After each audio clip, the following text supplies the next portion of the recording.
All right, we are now recording. So I'm super, super happy to have a representative here of River Partners. I have been stalking them on Instagram.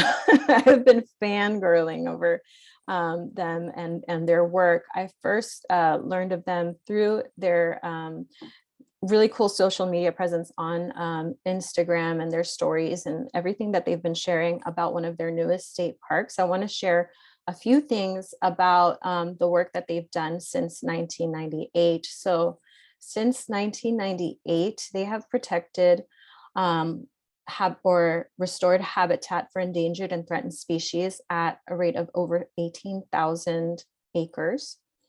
They have restored over 210.75 river miles. They have planted over 4 million native trees and vegetation plants. And I think they're a model for working with the community. They work really closely with tribal organizations and the communities in which they find themselves throughout the Central Valley, getting input into how folks would like to see these lands restored and maintained for our future generations. And I think the atmospheric river events of this January and February and March really put into perspective the fact that we live in a flood zone here in the Central Valley. And it brought it back. It's something that we sometimes forget easily, but let's not forget. And this is why we have Sarah here today. So with that, I will turn it over to Sarah, who has a presentation for us, and we'll have some time at the end for questions. Yeah, would you like to take it away, Sarah? Yes, thank you so much, Esme, for that introduction. Okay, let me get started here.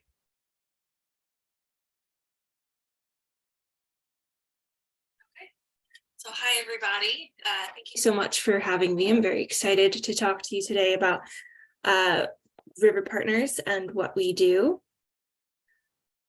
So today I was going to give us a little bit of an introduction to River Partners, who we are, what we do, go into some detail on why floodplain restoration is important, and then talk about how we work on such a large scale, touching on agricultural techniques, as well as introduce our new native seed company, Heritage Growers. Let me minimize this. Okay. Sorry, I need to move this black bar. It's in my way. Okay, so who is River Partners? These are the numbers that Esme had mentioned to you.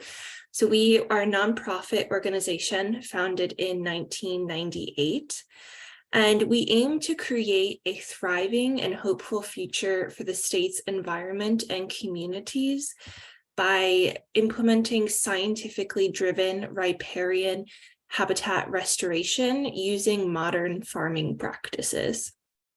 And so we have the largest on-the-ground restoration footprint of any nonprofit in the Western United States.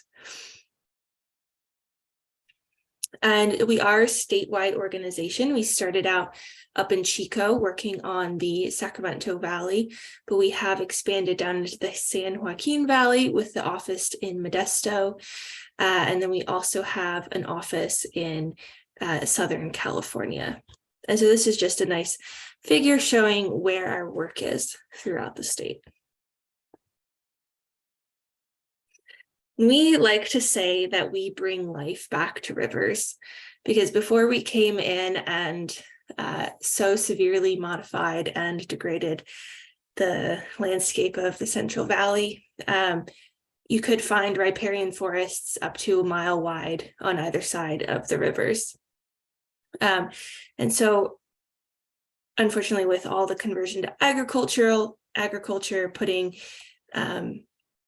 dams in and diverting water for irrigation and lots of gravel mining. We're now down to only 5% of our native riverside riparian habitat remaining in the state. And so we believe that our floodplain restoration work enacts change because we're bringing life back to our rivers. And so we also say that our restoration is multi-benefit restoration because we're not doing our restorations for just one goal or just one purpose. We try to have our restoration meet multiple goals and provide multiple benefits. And so first, restoring riparian habitat brings back disappearing wildlife. And our work so far has assisted in the recovery of over 55 imperiled species. Our work also boosts flood safety because when you allow water to sit on a floodplain among all that vegetation, it's slowing down that water, prevent and keeping that water from entering communities downstream. And then while that water is sitting in that floodplain, it's giving it time to let groundwater recharge a little bit rather than just rushing by in a channelized river. And then our work is also contributing to growing California's climate resilience. Because as May stated, so far we have planted over 4 million trees. And with all of those trees, we have estimated that has resulted in capturing over 1 million tons of greenhouse gases. So riparian trees and plants, they grow really fast, and so they're sequestering carbon pretty quickly. And then our floodplain restoration also conserves fresh water. Around 1 billion gallons are conserved yearly due to our projects, because most of our work is on old agricultural land, which had lots of irrigation being used, to grow all of the crops that were being grown. But then once we get our riparian plants in, we end up retiring those water rights. And so that's just water being conserved because it's no longer being used. And then also native vegetation is also contributing to cleaning up our water quality. And also our floodplain restoration creates healthy communities by expanding access to open spaces. And I'm going to talk about that a little bit more later on. And then we're also helping to contribute to strong local economies. We so far have put in over $150 million with our work into the local communities by creating jobs and buying locally. And so now I wanted so those are really like the main benefits of what a floodplain restoration does. And so I wanted to talk about our flagship project as an example, Dos Rios Ranch Preserve. Dos Rios Ranch is highlighted here in yellow. It's right next to the larger San Joaquin River National Wildlife Refuge. And as you can see here, it's just west of Modesto. So it's around an hour south of us here in Sacramento. And so Dos Rios Ranch Preserve is 2,100 acres restored so far, and it's the largest public-private floodplain restoration in California's history. And the restoration actually led to delisting of the endangered Aleutian cackling goose. And then, as stated before, it's super exciting that it's in the process of becoming California's newest state park. I've been there and it's super beautiful, and I can't wait for when visitors can come. I'm told it's going to be around up to 10 years, I think, once we hand it over to state parks for them to get it up and running for visitors. So it's going to be a while, but yeah, so it's 2,100 acres, around 8 river miles restored. We've retired 7,000 acre feet of fresh water on this site, and supporting 9 priority species, which are the riparian brush rabbit, riparian wood rat, Swainson's hawk, Central Valley Chinook salmon, steelhead trout, least bells vireo, and the yellow warbler and the sandhill crane. So those, the riparian brush rabbit and riparian wood rat are federally and state level endangered species that live in very few populations in the San Joaquin Valley. And so the creation of Dos Rios Ranch Preserve is creating more habitat for them. And there's actually been a reintroduction program of the riparian brush rabbit from the other areas that it lives. So now it does currently live at Dos Rios.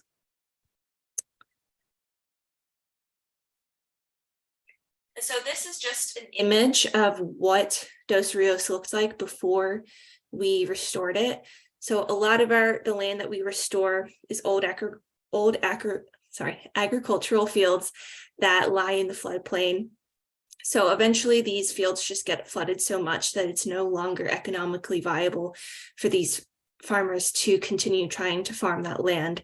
So they want to sell, and we buy it so we can restore it. And then, as in the case of Dos Rios, then give it back to the public. So you can see here, this is just it having normal crops in it. And this is just a couple years ago. I think this is maybe a 3-year-old restoration field, a 2 to 3 year old restoration field. And those are all, you know, cottonwoods and willows and a bunch of other riparian trees. And then this is what it looks like actually this past winter with all those atmospheric rivers that we had. And so you can really see here that this is a floodplain in action. It's holding up, it's like storing all of that water that otherwise would have just kept going down the San Joaquin Valley. And so not only is this water, you know, helping the trees and all our plants continue to grow and become a self-sustaining forest, but, you know, hopefully we're recharging that. Those plants are then helping slow that water down to recharge the aquifers.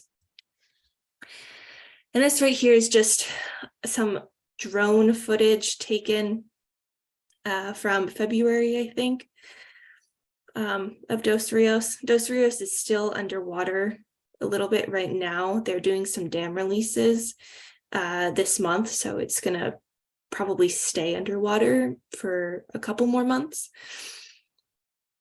But I just like this video because it does a good job showing the scale of how many acres this site is.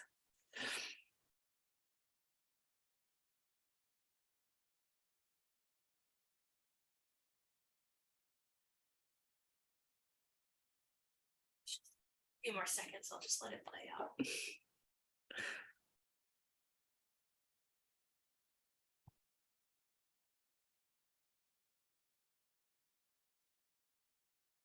So we have Dos Rios was implemented in 4 phases. So we have 4 different groupings of fields that have been implemented at different times. So there's different age classes of vegetation throughout the site. And so then I wanted to highlight that really close by to Dos Rios is the town of Grayson, which is a very small town of 1,300 people. That's right next to a bunch of orchards and dairy farms, but also right next to the river and a floodplain.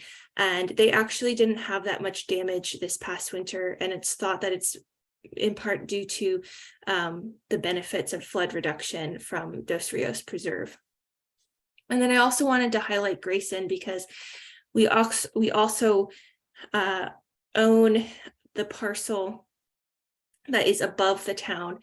There's a bunch of ag fields also there that were being flooded, and a remnant riparian forest that's in between this town and the San Joaquin National Wildlife Preserve.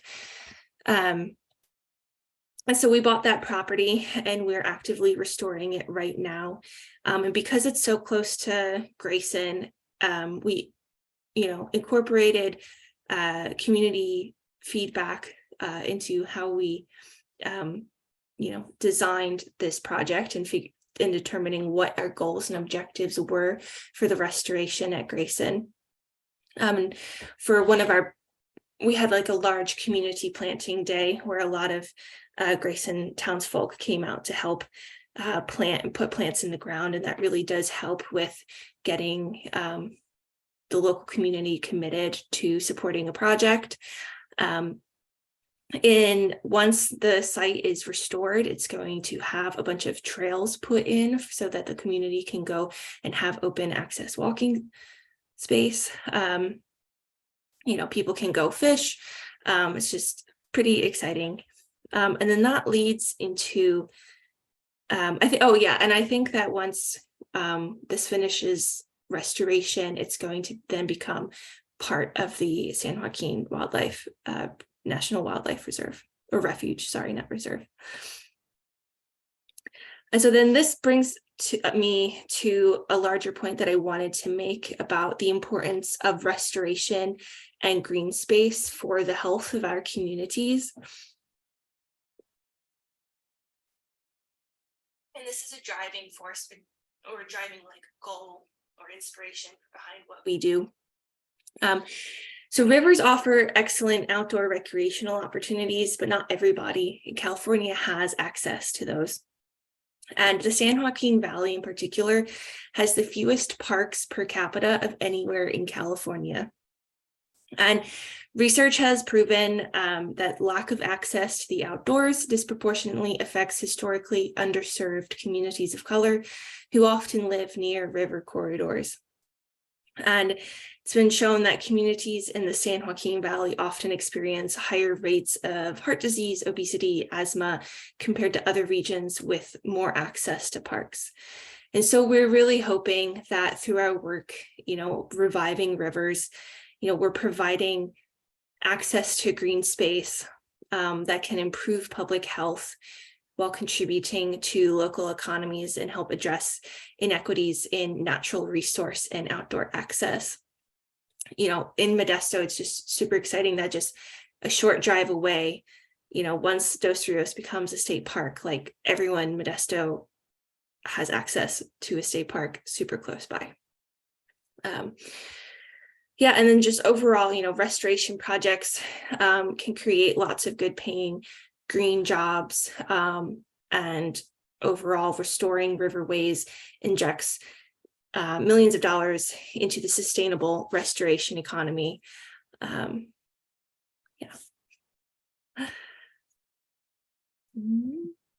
on.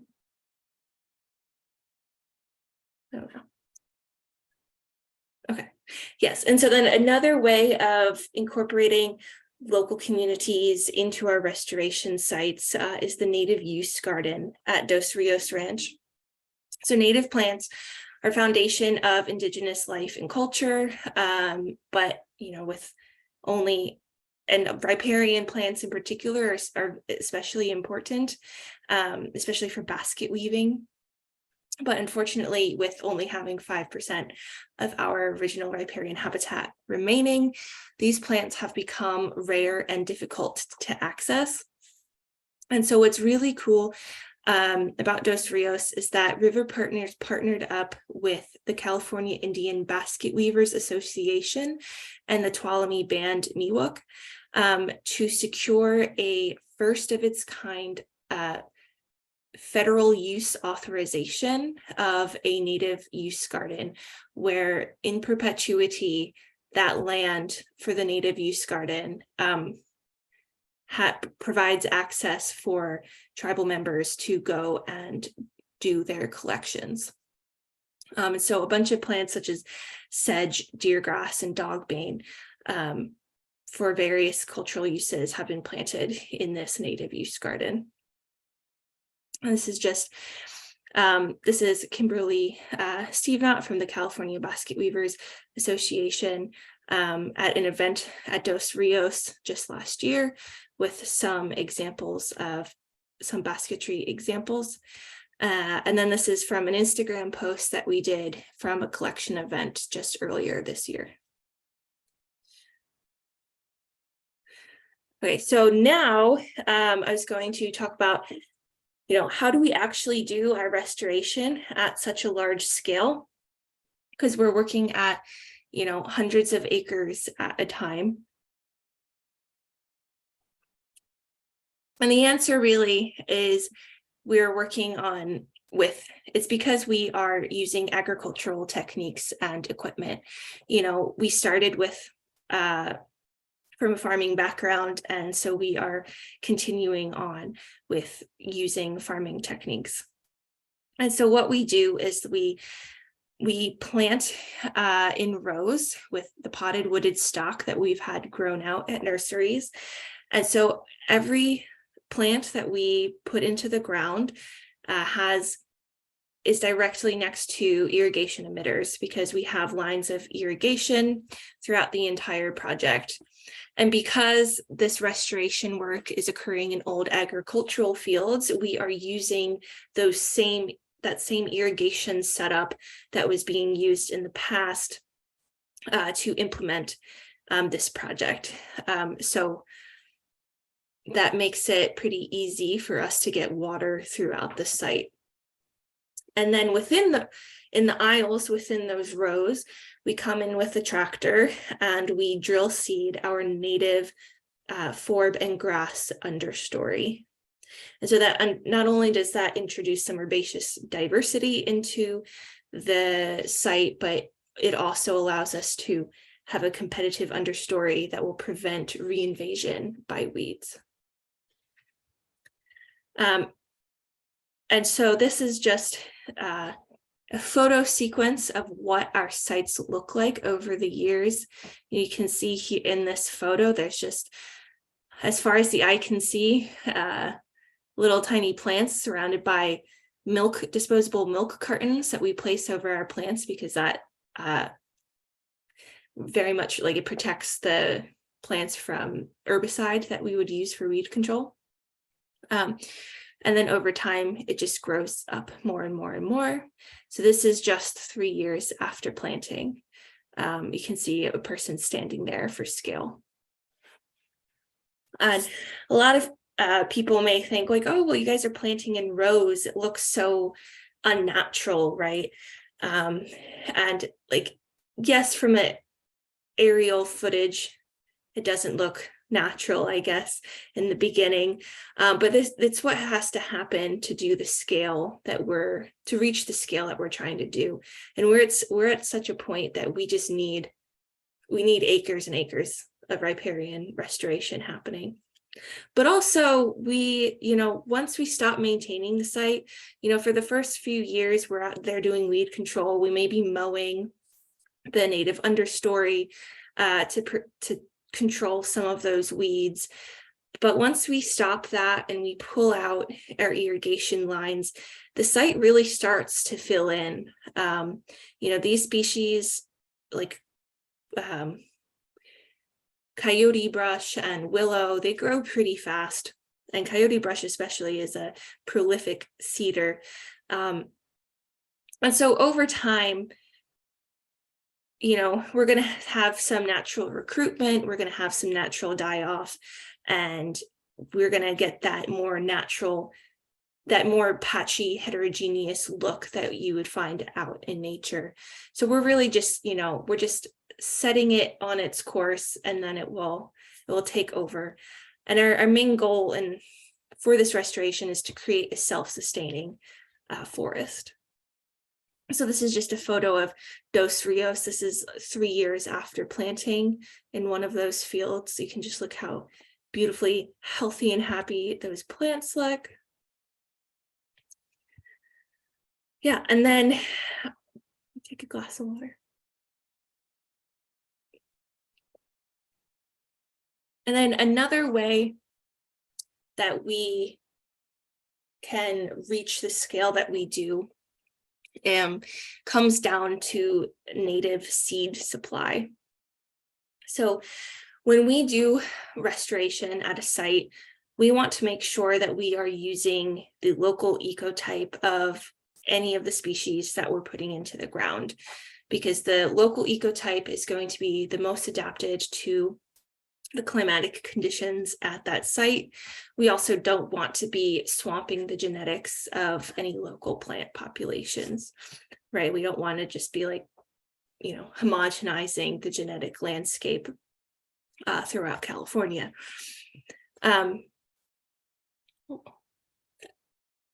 Sorry. But unfortunately, like, to do that, we need lots of seed.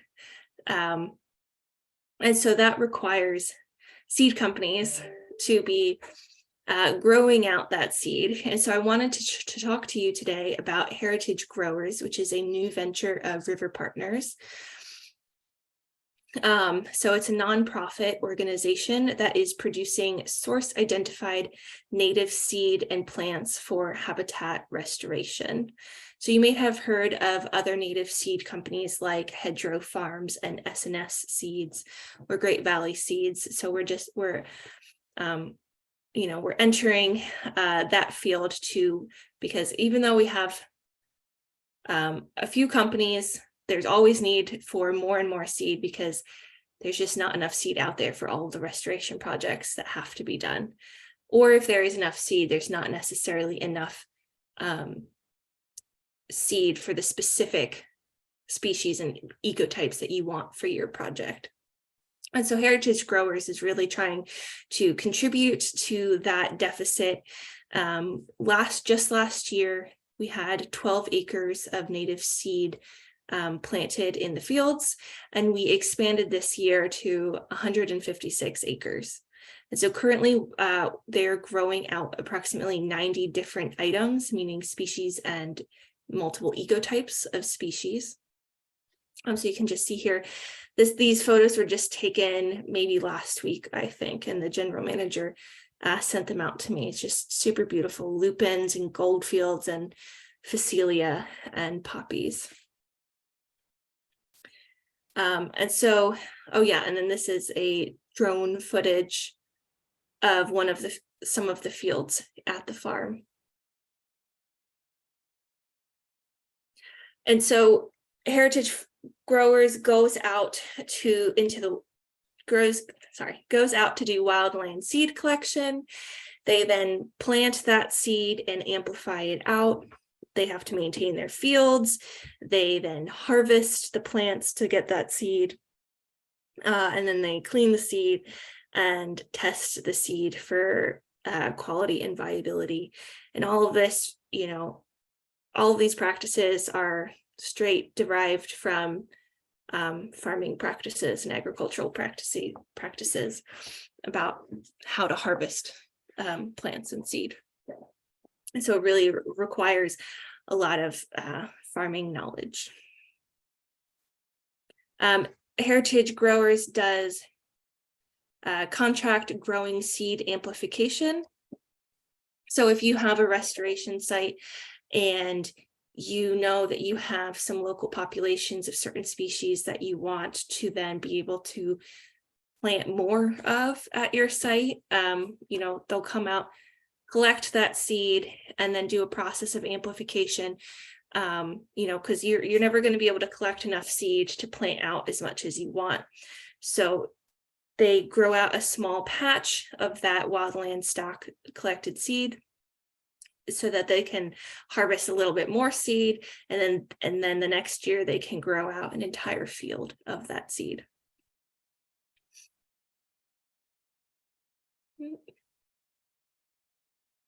Sorry, there we go. Okay. Yeah, and then they also have a nursery operation where instead of just seed, sometimes species like deergrass you're never going to want to go put deergrass seed directly out into your restoration site. It does better if you grow it out into plugs first, so you can buy plugs from Heritage Growers also. And they follow the phytosanitary operation protocol, and are always doing research and collaboration to try to improve their practices. So I finished a bit earlier than I thought I would. but I know that Esme wanted me to talk about how other people can support River Partners mission. You can sign up for our newsletter, but we don't tend to have that many community events and volunteer opportunities. But if we do, you would be notified of them at our newsletter. But the primary ways that you can support us are donating to help our science initiatives, or development initiatives to figure out new locations that we can restore. You can connect with us on our various social media outlets.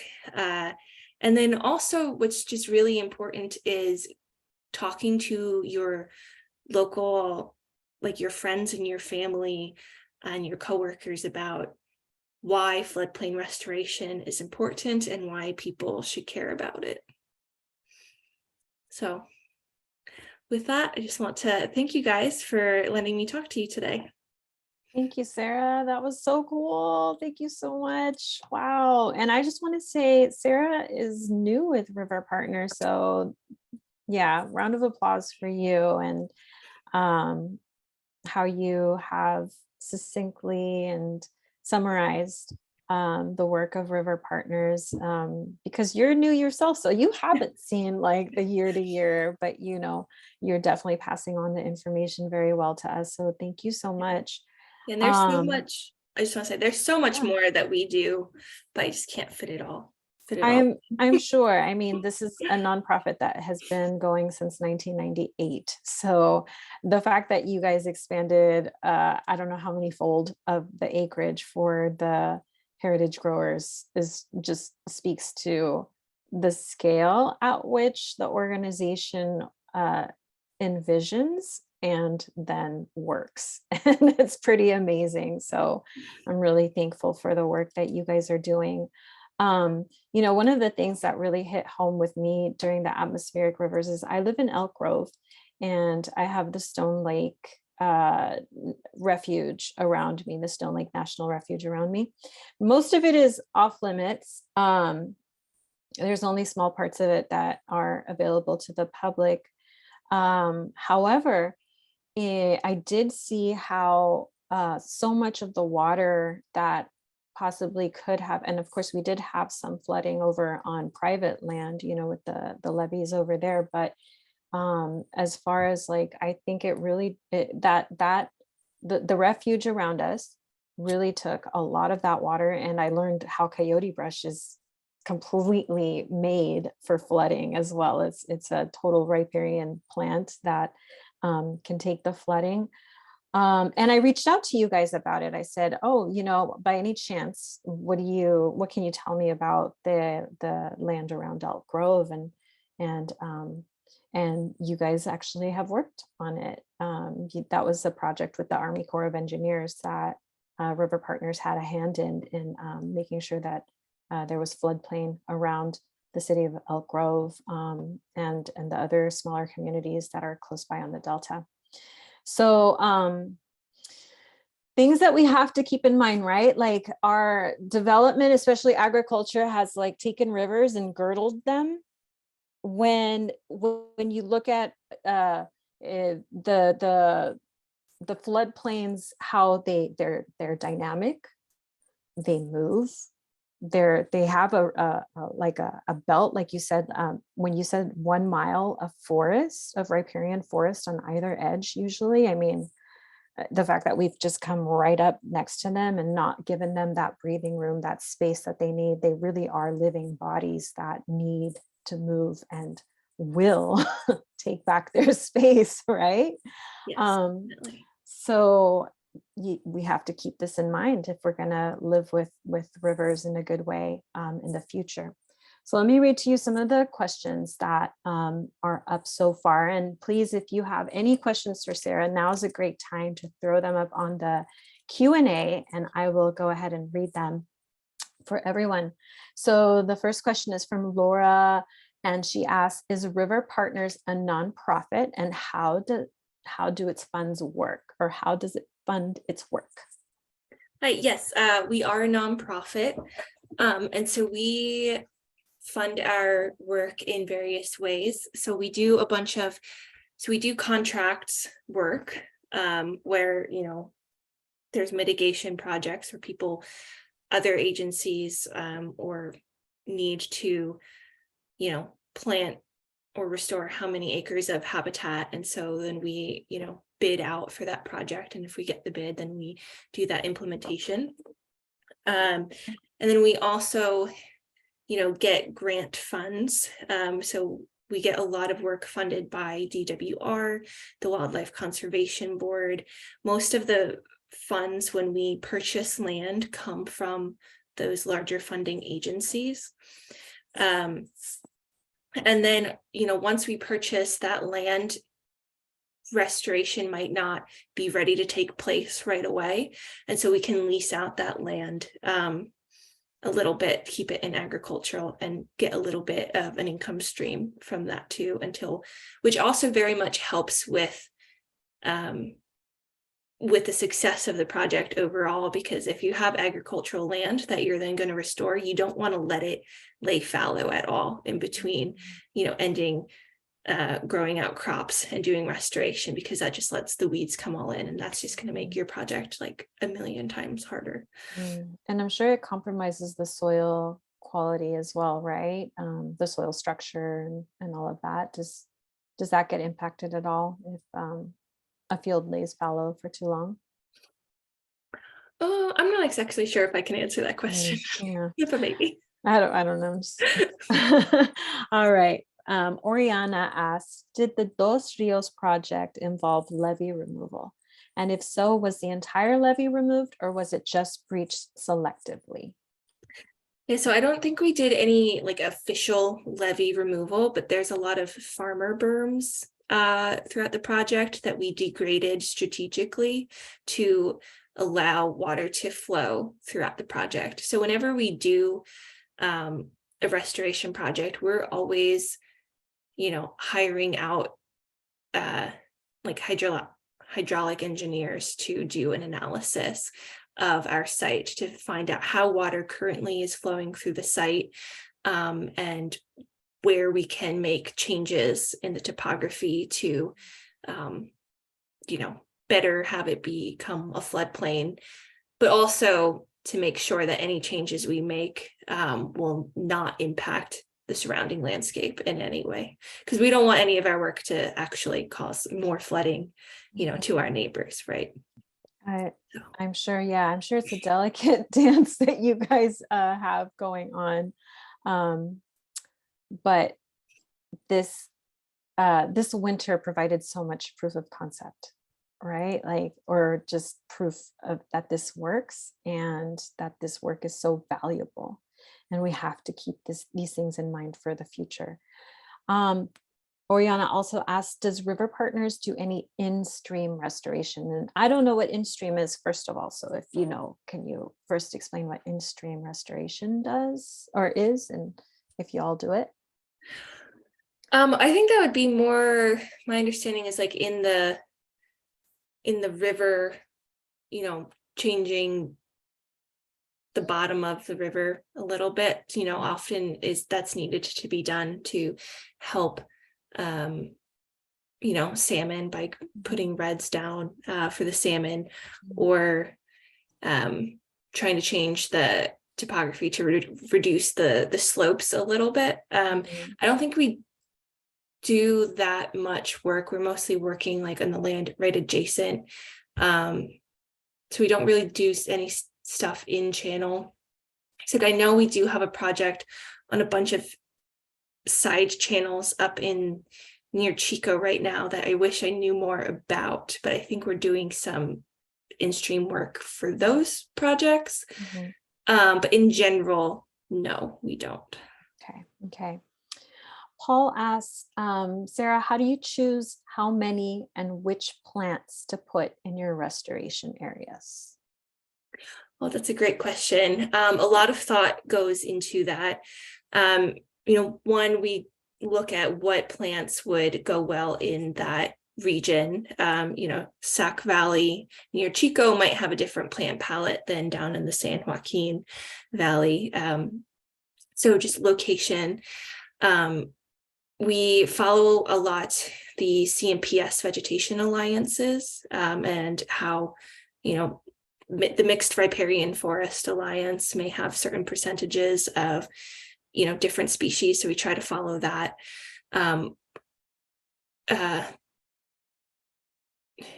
We work with so whoever's doing our analysis of the hydraulic movement, they can also give some insight as to which species would be good, and at least the density and how much we're going to put onto that floodplain, because how many more plants are going to they might stop too much water, or too little plants. The density very much, and not even just the density, but the placement of the rows throughout the site, or the east to west, west to north, depending on the flow of the river and however the water would flow through the site, matters, because we don't want it to be causing more flooding, things like that. Great. Thank Yeah. you. Oh, and then also just say, depending on, we also look at soil type, so that might influence what plant community we're going to do. We don't ever just go plant one single plant community. We often have 3 to 7 even plant communities at a site. So might be. What are some of those the names of those plant communities that we might see in a riparian restoration? Yeah, so we have I'm just trying to think of one that I just looked at today. There's the sycamore alluvial woodland. We have a pollinator savanna, when we're trying to focus specifically on pollinator species. Mixed riparian forest, mixed riparian scrub, upland scrub. Yeah, and then a bunch of others. I don't like this word. I don't like the word exotic, but those words sounded very exotic. All right. I want to be in a pollinator. What did you say? The pollinator? Oh, savanna. Pollinator savanna? Hello. Sign me up for that tour, please. All right. I love and appreciate Malcolm says, I love and appreciate the relationships that you've developed with CIBA and the Tuolumne Band Miwok for gathering access. Has there been work to reincorporate Indigenous land management techniques in your restoration work, such as cultural burning? Awesome. Yes, so that's something that we would like to start incorporating, but there's the whole process about being able to burn is, well, it was tricky. It's getting easier now with passages of certain bills, with burn bosses and insurance and things like that. So I don't think we have ever implemented burning, but I would say that we're hoping that it will be in our future. I hope so. I mean, it seems like that's the way to go. And, especially with the basketry, with CIBA, and I mean, that being such an integral part of creating materials that are quality to work with, right? So yeah, I hope that we keep going forward with that.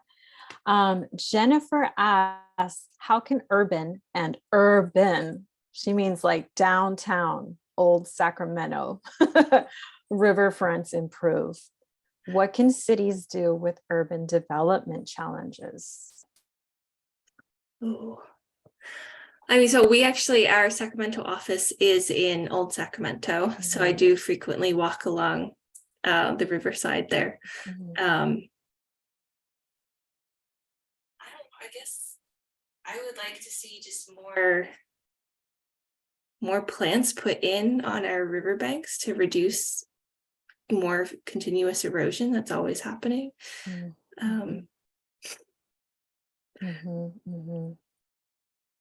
Maybe that's a hard one, because like I said, we've built up right up to the edge, right? So when you have levees, there's only so much you can do.